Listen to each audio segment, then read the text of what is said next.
আপনারা কথা বলেন না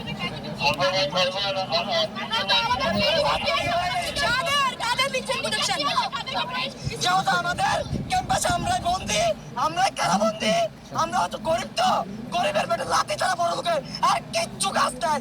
পোশাক আমাদের জায়গা নেই, আমাদের রাখবে, আমাদের গুলি করে, গুলি করে চলো ওয়াল্লাহি বিল্লাহি আল্লাহ তরবারে জবাব দিব। কয়জনকে মারছেন জানেন? তরবারে আমার পরিবারকে মারছে, আমাদের এক ভাই মারছে, আমরা সবাই মরে যাব, সমস্যা নেই।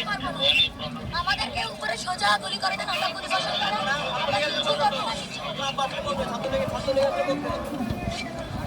বলেন এরপর আরেকবার এটা কইলে এখানে দাঁড়া থাকবেন, দাঁড়া থাকবেন।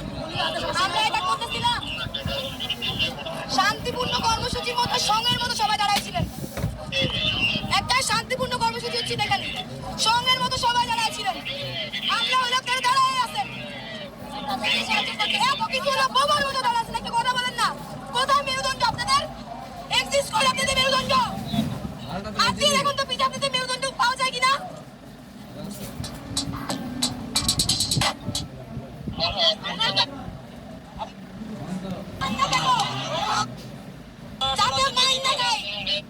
সবাই কোটার পুলিশ, সবাই কোটার পুলিশ।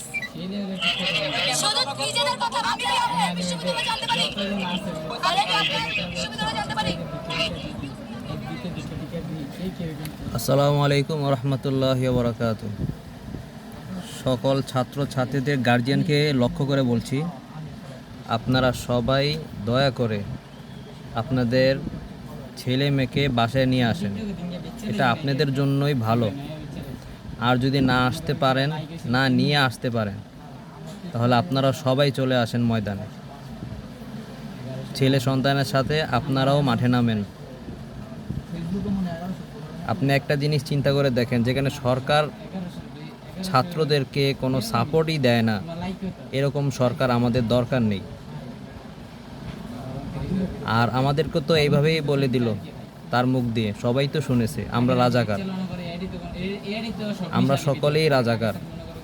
যেহেতু আমরা রাজাকার, আজ হোক কাল হোক আমাদেরকে মেরেই ফেলবে। তাহলে আপনারাও নেমে যান, আপনাদের ছেলে সন্তানের সাথে আপনারাও নেমে যান। চাচা আছেন, মামারা আছেন, সবাই নেমে যান মাঠে, এটাই সবচেয়ে ভালো হবে। সবাই একসাথে নামেন ময়দানে, দেখবেন রাস্তা পরিষ্কার হয়ে যাবে। পুলিশের বাপেও তখন কিছু করতে পারবে না। এখন তো মনে করছেন ছাত্রলীগের পোলাবাহিনী মনে করেন যে কিছু হামলা করতেছে, এই হামলার কারণে মনে করেন যে পুলিশও মনে করেন যে তাদের পিছন দিয়ে ছাত্রদের উপরে হামলা করতেছে।